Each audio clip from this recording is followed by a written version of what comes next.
बिस्मिल्लाहिर्रहमानिर्रहीम। Dear friends, अस्सलाम वालेकुम। जैसा कि डियर फ्रेंड्स हमने पिछले लेक्चर में क्लियरली अंडरस्टैंड कर लिया था कुछ रूल्स एंड रेगुलेशंस को consolidated statement of financial position के। हमने ऑल वर्किंग्स को अंडरस्टैंड कर लिया था पिछले लेक्चर में कि किस तरह से हम एनसीआई की वैल्यू फाइंड करते हैं, यानी एनसीआई अकाउंट प्रिपेयर करते हैं, cost of investment account prepare करते हैं और कंसोलिडेटेड रिटेन्ड अर्निंग और ग्रुप रिटेन्ड अर्निंग का अकाउंट किस तरह से प्रिपेयर करते हैं, और ये ऑल वैल्यूज़ किस तरह से हम फाइंड करते हैं और financial consolidated statement of financial position में किस तरह कहाँ पर पोस्ट करते हैं, ये हमने क्लैरिफाई कर लिया है पिछले लेक्चर में। आज के इस लेक्चर में हम प्रॉपर क्वेश्चन सॉल्व करेंगे और एक consolidated statement of financial position prepare करेंगे। ठीक, जैसा कि हमारे पास क्वेश्चन हमें क्या गिवन है, हमें टू कंपनीज की फाइनेंशियल पोजीशन स्टेटमेंट गिवन है। अब यहाँ पे हमने फर्स्ट आइडेंटिफाई करना है कि पेरेंट कंपनी कौन सी है इनमें से, ठीक है, और उस पेरेंट कंपनी ही जैसा कि बैलेंस शीट यानी consolidated statement of financial position prepare करती है।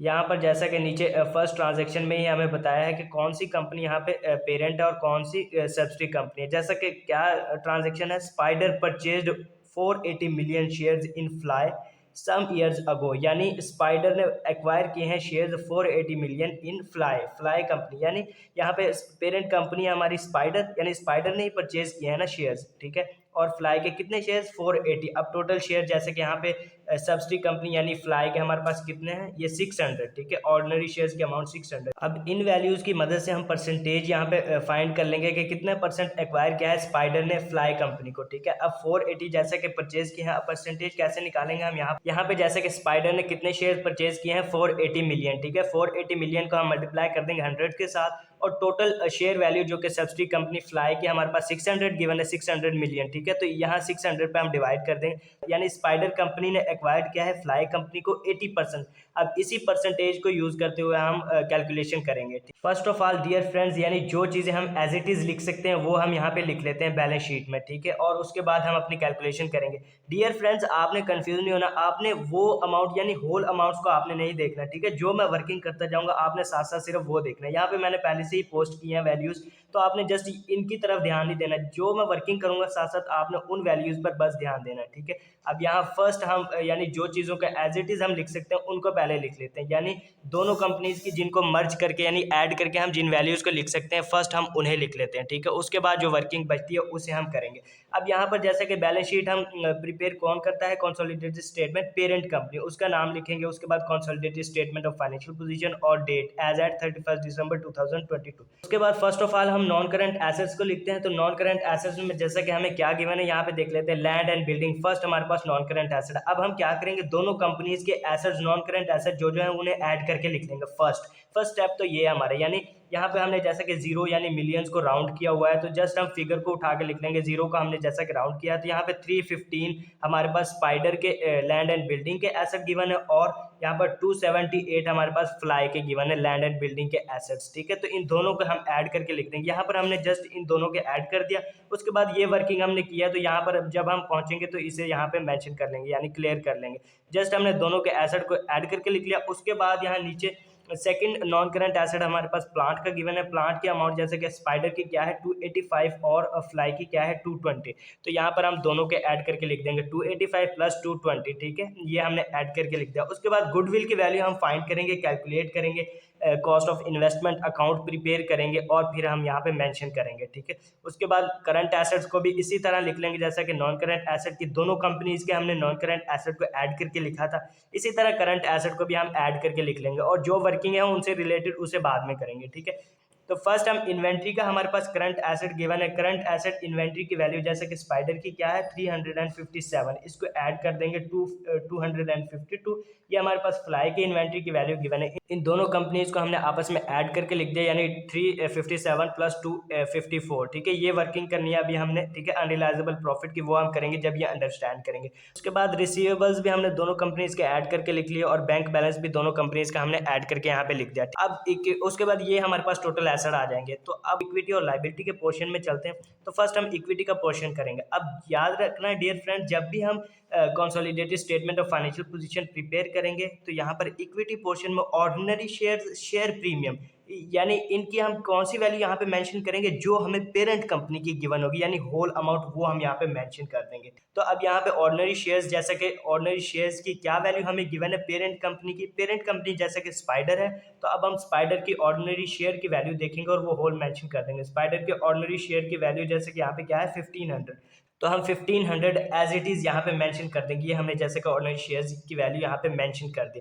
उसके बाद CRE यानी कंसोलिडेटेड रिटेन्ड अर्निंग और ग्रुप रिटेन्ड अर्निंग का अकाउंट बनाएंगे, फिर ये वैल्यू फाइंड करके यहाँ पे लिखेंगे। इसी तरह NCI यानी नॉन कंट्रोलिंग इंटरेस्ट का अकाउंट बनाएंगे और फिर वैल्यू ये ऐड करके यहाँ पे लिखेंगे, ठीक है। उसके बाद अब लाइबिलिटीज़ को भी हमने as it is current asset की तरह, जैसे उन दोनों कंपनीज के हम आपस में ऐड कर देते थे करंट एसेट्स और बैलेंस वो लिख लेते बाहर, इसी तरह करंट लाइबिलिटीज़ को हमने ट्रीट करना है, यानी दोनों कंपनीज की जो लाइबिलिटीज़ हमें गिवन है उनको ऐड करके लिख लेंगे। जैसे कि यहाँ पे हमारे पास स्पाइडर की लाइबिलिटीज़ का बैलेंस क्या गिवन है, पेएबल्स का 220, इसमें ऐड कर देंगे 94 जो कि फ्लाई का गिवन है हमें पेएबल्स का बैलेंस, ये दोनों हमने ऐड करके लिख दिया। उसके बाद ये इंट्रा ग्रुप की एडजस्टमेंट यहाँ पे 25 लेस किया, जो वो की है वो अभी हम जब करेंगे तो वो अंडरस्टैंड तब करेंगे, ठीक है। उसके बाद इसी तरह हम टोटल इक्विटी एंड लायबिलिटी का बैलेंस फाइंड, अब हम वर्किंग की तरफ चलते हैं वन बाय वन और इसे अंडरस्टैंड करते हैं इन वैल्यूज़ की, यानी जो हमने वहाँ पे लिखी हुई है। फर्स्ट हम वर्किंग कर लेते हैं सब्सिडी की रिटेन्ड अर्निंग की, यानी जो सब्सिडी कंपनी की रिटेन्ड अर्निंग का बैलेंस हमारे पास गिवन है उसको हमने कहाँ कहाँ पे रिकॉर्ड करना है वो हम अंडरस्टैंड कर लेते हैं, ठीक है। अब यहाँ पे जैसे कि सब्सिडी की रिटेन्ड अर्निंग का बैलेंस हमें क्या गिवन है, यहाँ पर रिजर्व, डियर फ्रेंड्स याद रखना रिजर्व और रिटेन्ड अर्निंग का बैलेंस यानी दोनों सेम थिंग्स है। ये नहीं आपने देखना कि यहाँ पे तो रिटेन्ड अर्निंग का बैलेंस ही नहीं गिवन तो हम क्या करें, रिजर्व का बैलेंस गिवन हो रिटेन्ड अर्निंग का गिवन हो बैलेंस एक ही बात है, ठीक है। तो यहाँ पे रिजर्व का बैलेंस जैसे कि हमारे पास सब्सिडी कंपनी का क्या है 212 मिलियन, तो मिलियंस में हमने वैल्यू पहले ही राउंड की है, तो यानी 212 का बैलेंस हमें सब्सिडी की रिटेन्ड अर्निंग का गिवन है, ठीक है। उसको आप दो पार्ट्स में डिवाइड करेंगे, अब एक प्री एक्विजिशन एक पोस्ट एक्विजिशन। अब यहाँ पे जैसे कि अब इन दोनों में से प्री एक्विजिशन और पोस्ट एक्विजिशन इन दोनों में से एक बैलेंस हमें गिवन होता है, उसी के बेस पे हम दूसरा फाइंड कर लेते हैं। यहाँ पर जैसे कि हम क्वेश्चन में देखेंगे अब तो यानी फर्स्ट ट्रांजेक्शन को ही कंप्लीट पढ़ेंगे, तो आगे क्या है, when fly had a credit balance of 95 million in reserve, ठीक है, यानी स्पाइडर ने परचेज किए हैं 480 मिलियन शेयर्स ऑफ फ्लाई के, जब फ्लाई के पास रिटेन्ड अर्निंग बैलेंस यानी रिजर्व के बैलेंस कितना था 95, तो 95 यानी प्री एक्विजिशन है, ठीक है। प्री एक्विजिशन रिटेन्ड अर्निंग ये है। प्री एक्विजिशन और पोस्ट से क्या मुराद है, यानी प्री से मुराद है हमने जब एक्वायर किया था कंपनी फ्लाई को तो उससे पहले जो रिटेन्ड अर्निंग का बैलेंस था उसके अकाउंट्स में वो हमारा प्री एक्विजिशन कहलाएगा। पोस्ट एक्विजिशन से क्या मुराद है, यानी हमारे एक्वायर करने के बाद अब टोटल बैलेंस एंड साल के एंड पर तो हमारे पास 212 है ना, तो पोस्ट एक्विजिशन बाकी का ये सारा पोस्ट एक्विजिशन है, तो इस तरह से हम पोस्ट एक्विजिशन फाइंड कर लेंगे। अब इन्हीं को आगे दो जगह हम रिकॉर्ड करेंगे, यानी प्री को भी दो जगह रिकॉर्ड करेंगे, पोस्ट को भी दो जगह रिकॉर्ड करेंगे। देखिए 80% हमने एक्वायर किया है कंपनी फ्लाई को, स्पाइडर ने फ्लाई को एक्वायर किया है, तो अब इस प्री एक्विजिशन यानी 95 का हम 80% लेंगे और उसे चार्ज कर देंगे कॉस्ट ऑफ इन्वेस्टमेंट अकाउंट में। कॉस्ट ऑफ इन्वेस्टमेंट का अकाउंट हम बनाएंगे और यहाँ से गुडविल की वैल्यू फाइंड करेंगे, ठीक है। अब ये साथ साथ ही समझ लेते हैं, जैसे कि ये नीचे हमने कॉस्ट ऑफ इन्वेस्टमेंट का अकाउंट प्रिपेयर किया था, तो यहाँ पर जैसे कि प्री एक्विजिशन की वैल्यू हमने लिखनी है 76 जो कि यहाँ से हम लाए हैं, तो उसके बाद 95 का ही हम बाकी का हिस्सा यानी 20% लेंगे, यानी 19 आता है, 19 को NCI अकाउंट में नॉन कंट्रोलिंग इंटरेस्ट अकाउंट में चार्ज करेंगे, ठीक है। अब इसी तरह यहाँ पर अब हम आए नॉन कंट्रोलिंग इंटरेस्ट अकाउंट में और प्री एक्विजिशन का 20% यानी 19 की वैल्यू हम यहाँ पे चार्ज कर देंगे, ठीक है। उसके बाद अब पीछे चलते हैं वापस यहाँ पे, और ये दोनों जगह हमने पोस्ट कर ली जहाँ जहाँ पे ये एंट्रीज पोस्ट करनी थी। उसके बाद अब पोस्ट एक्विजिशन की भी हम दो जगह रिकॉर्ड करेंगे, यानी पोस्ट एक्विजिशन का 80% लेंगे तो 94 का हम चार्ज करेंगे CRE यानी कंसोलिडेटेड रिटेन्ड अर्निंग अकाउंट में। अब हम कंसोलिडेटेड रिटेन्ड अर्निंग अकाउंट में चलते हैं, जो कि ये हमें प्रिपेयर करना है, इनकी वैल्यूज हमें वहाँ पे चार्ज करनी है बैलेंस शीट में, ठीक है। तो अब हम यहाँ पे आए, यहाँ पर जैसे कि पोस्ट एक्विजिशन का हमने यानी 80% 94 की वैल्यू यहाँ पे CRE में चार्ज कर दी, ठीक है। उसके बाद दोबारा चलते हैं वहाँ पे रिटेन्ड अर्निंग सब्सिडी की जो हम ये क्लासिफिकेशन को अंडरस्टैंड कर रहे हैं, तो यहाँ पर पोस्ट एक्विजिशन का बकिया का यानी 20% हमने NCI में ही चार्ज करना, ठीक है। NCI में अब दो वैल्यूज गई हैं यहाँ यानी सब्सिडी की रिटेन्ड अर्निंग की जब हमने एडजस्टमेंट किया तो हमने दो अमाउंट्स को NCI में रिकॉर्ड किया है, यानी प्री एक्विजिशन को भी और पोस्ट एक्विजिशन को भी, ठीक है। प्री एक्विजिशन को जैसे कि हम कर चुके हैं और पोस्ट एक्विजिशन का भी 20% यानी 23 की अमाउंट हम NCI में चार्ज करेंगे, ठीक है। यहाँ पर अब हम आए जैसे कि NCI अकाउंट में, NCI में हमने पोस्ट एक्विजिशन को 23 यानी 20% लिया था पोस्ट एक्विजिशन अमाउंट का और यहाँ पे चार्ज कर दी, ठीक है।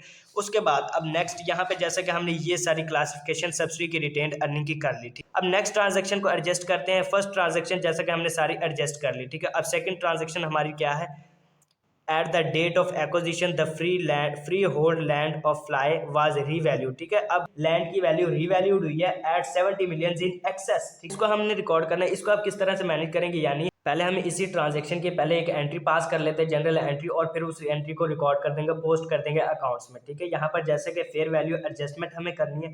ठीक है, और इंक्रीज हुआ है नॉन करंट एसेट में 70 मिलियन से। ठीक है, फ्लाई यानी सब्सिडी कंपनी के नॉन करंट एसेट में इंक्रीज हुआ है, एक्सेस हुआ है। ठीक है, 70 मिलियन से। अब यहाँ पर अब एंट्री क्या पास करेंगे, यानी डेबिट कर देंगे एसेट अकाउंट का। फ्लाई का एसेट अकाउंट डेबिट हो गया 70 से, इंक्रीज हुआ है एसेट, जब भी इंक्रीज होता है तो उसे डेबिट कर देते। उसके बाद दो अकाउंट्स को अब यहाँ पे क्रेडिट करेंगे। ठीक है, कौन कौन से दो accounts, cost of investment account को और एनसीआई को। ठीक है, कॉस्ट ऑफ इन्वेस्टमेंट अकाउंट को क्रेडिट कितने से करेंगे, यानी इस टोटल वैल्यू का जितना एक्सेस है उसका 80% लेंगे, क्योंकि 80% ही हमने एक्वायर किया है ना कंपनी को, तो हम 80% के लिहाज से ही तमाम वैल्यूज को रिकॉर्ड करेंगे कॉस्ट ऑफ इन्वेस्टमेंट अकाउंट में।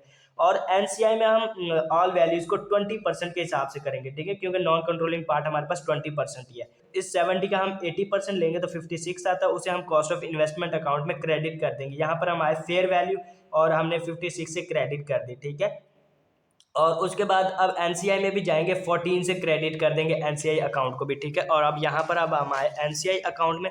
एनसीआई अकाउंट में हम आए और हमने फेयर वैल्यू के नाम से 14 से क्रेडिट कर दिया इसे भी। ठीक है, एनसीआई अकाउंट को भी। उसके बाद अब नेक्स्ट ट्रांजेक्शन की तरफ चलते हैं, ये भी हमने पोस्ट कर ली।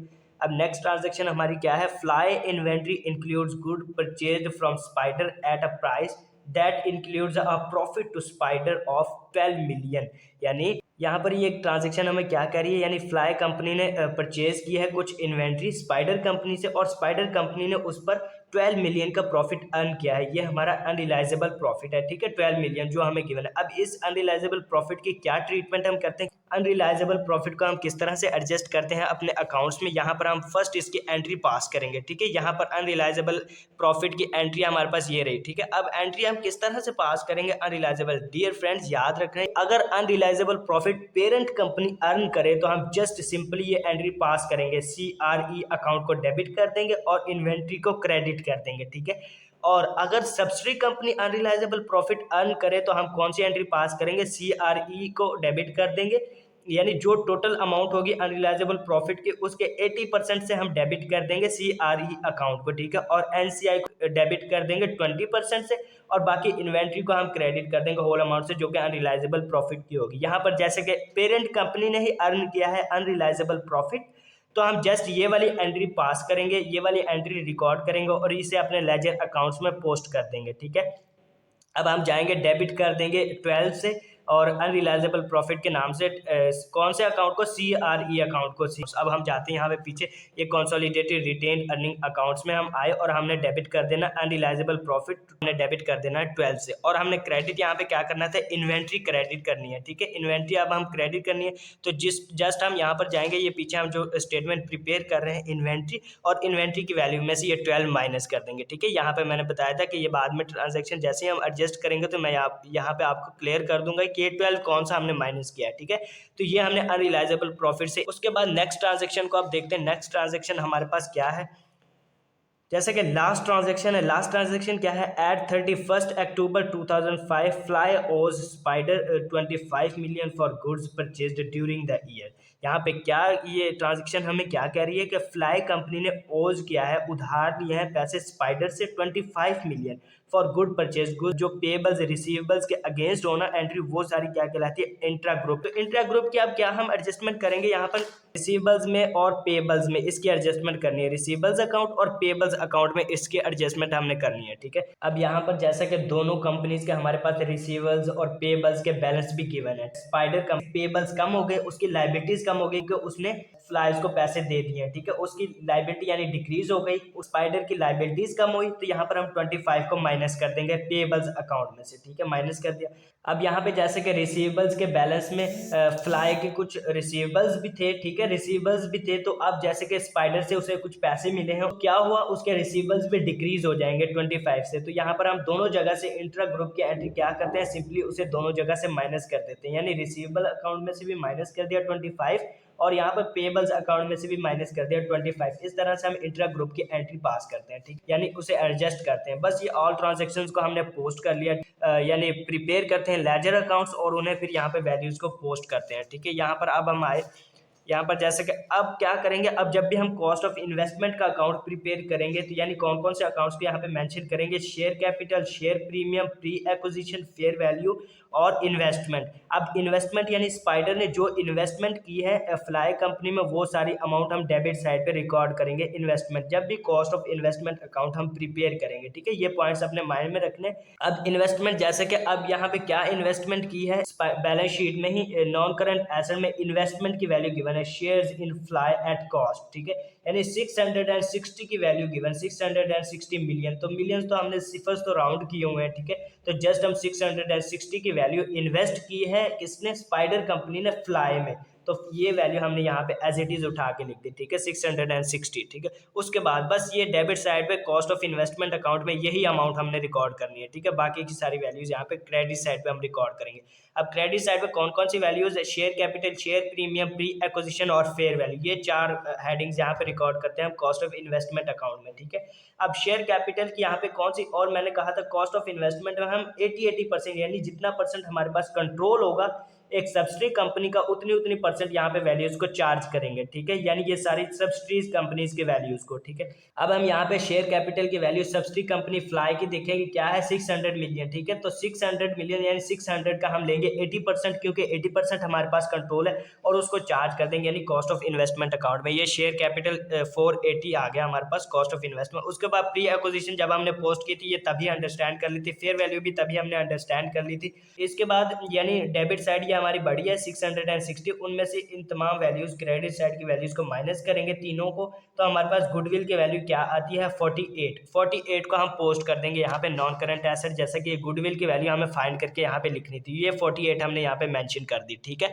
अब उसके बाद हम नेक्स्ट यानी ट्रायल बैलेंस का एडजस्ट करते हैं और उसका भी टोटल फाइंड करते हैं। नॉन कंट्रोलिंग इंटरेस्ट में मैंने कहा कि यानी जितना परसेंट हमारे पास कंट्रोल नहीं यानी 20%, तो इन आल वैल्यूज का 20% यहाँ पे रिकॉर्ड करेंगे। अब शेयर कैपिटल का जैसे कि 80% हमने कॉस्ट ऑफ इन्वेस्टमेंट अकाउंट में ऐड कर लिया था, यानी वहाँ पे मेंशन कर दिया था 600 हमारे पास टोटल अमाउंट गिवन है शेयर कैपिटल की फ्लाई कंपनी की। अब इसका 20% लेंगे और उसे नॉन कंट्रोलिंग इंटरेस्ट यानी एनसीआई में चार्ज कर देंगे, तो 120 की अमाउंट आती है, यानी 20% ले शेयर कैपिटल सब्सिडी कंपनी के, तो हमारे पास क्या वैल्यू आती है 120, उसे चार्ज कर देंगे हम नॉन कंट्रोलिंग इंटरेस्ट अकाउंट में। ठीक है, इसी तरह प्री एक्विजिशन का हमने 20% लिया था, यहाँ पे मेंशन कर दिया, पोस्ट एक्विजिशन का भी 20% लिया था, यहाँ पे मेंशन कर दिया, फेयर वैल्यू का 20% यहाँ पे मेंशन कर दिया हमने। ठीक है, तभी हमने मेंशन कर दिया था जब एंट्रीज पास की थी पोस्ट एक्विजिशन वगैरह की। ठीक है, कि यहाँ पर जैसे कि हमने अनरिलाइजेबल प्रॉफिट की भी एंट्री पास की थी, मैंने कहा था अगर अनरिलाइजेबल प्रॉफिट सब्सिडी कंपनी अर्न करेगी